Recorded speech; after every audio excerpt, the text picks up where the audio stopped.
और चलिए अब आपको बहाली से जुड़ी खबर दे दें। इस चुनावी साल में बिहार के विश्वविद्यालयों में भी खाली पड़े असिस्टेंट प्रोफेसर और एसोसिएट प्रोफेसर के पद पर अब जल्द ही बहाली होने वाली है। बिहार राज्य विश्वविद्यालय सेवा आयोग नई वैकेंसी जल्द क्रिएट करने वाली है। विश्वविद्यालय सेवा आयोग के चेयरमैन गिरीश कुमार चौधरी ने न्यूज 18 से खास बातचीत में पुरानी वैकेंसी के तहत बहाली प्रक्रिया जल्द पूरी करने की बात कही। वहीं ये भी कहा कि शिक्षा विभाग से जैसे ही नई बहाली को लेकर अधियाचना प्राप्त होती है, असिस्टेंट प्रोफेसर की नई वैकेंसी निकलेगी। विश्वविद्यालय सेवा आयोग के चेयरमैन गिरीश कुमार चौधरी से खास बातचीत की है संवाददाता रजनीश ने। आपको उनकी रिपोर्ट दिखाते हैं।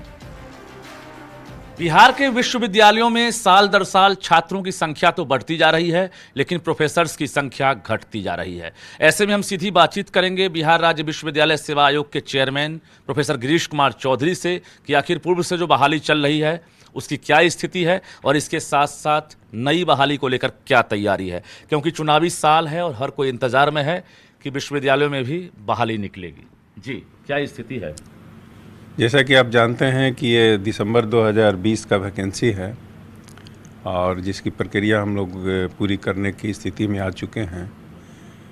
पता होगा कि जैसे जिस समय वैकेंसी निकली थी उसके बाद कोविड का प्रभाव आया, 1-1.5 साल तक कोविड के चलते डिस्टर्ब हुआ। इसके बाद पुनः कुछ रोस्टर को लेकर के हाई कोर्ट में मामला गया, उसमें 1-1.5 साल चला गया, 3 साल चला गया। ऐसा मेरे आने के बाद 6 महीने लगे इस कोर्ट को जो भी प्रॉब्लम था उसको दूर करने के लिए। कुल वैकेंसी है 4638। उस वैकेंसी के एवज में कितनी बहाली हुई है?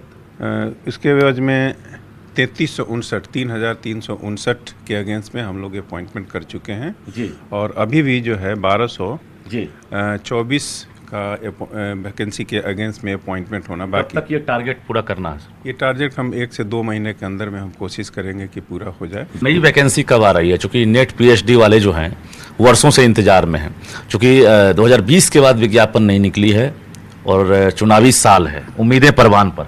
आपने देखा होगा अखबार के माध्यम से भी, और मैं बता दूं कि बिहार सरकार शिक्षा विभाग सारे विश्वविद्यालय को पत्र दिया है कि आपके पास अभी तक जितनी भी रिक्तियां हैं, जितना कि अपॉइंटमेंट हो चुका है, जिन जिन सब्जेक्ट का हम लोगों ने यहाँ से कमीशन से भेजा है, लोग अपॉइंटेड हो गए हैं वहाँ पर। उसके बाद जितनी वैकेंसी बची है उसका रोस्टर क्लियर करके जितना जल्दी हो सके दें ताकि उसको वैकेंसी को निकाला जा सके। कितनी संख्या हो सकती है अब जो वैकेंसी आएगी, चूँकि जो खाली पड़े पद हैं, तो कितनी संख्या हो सकती है असिस्टेंट प्रोफेसर और एसोसिएट की? उसमें करीब 10,000 से ऊपर शिक्षकों की संख्या है सारे विश्वविद्यालय को देखा जाए तो। उसमें अभी हम लोग 4600 का कर रहे हैं, तो 4.5-5 बाकी बचा 5,000। 5,000 के अगेंस्ट में अगर 2,000 भी अगर शिक्षक बचे हैं तो 2,500 आना चाहिए। तो इस तरह से मतलब उम्मीद है कि 2,500 से 3,000 वैकेंसी इस साल आ रही है। 2,500 से 3,000 वैकेंसी आना चाहिए। विश्वविद्यालय को जैसे ही अधियाचना प्राप्त होगी नई वैकेंसी निकलेगी और संभावना ये है कि लगभग 2,500 तक जो सहायक प्राध्यापक हैं उनकी वैकेंसी आएगी और उसके बाद ये बहाली प्रक्रिया जो है शुरू करेंगे। कैमरामैन मनीष जुनिया के साथ रजनीश कुमार, न्यूज़ 18 पटना।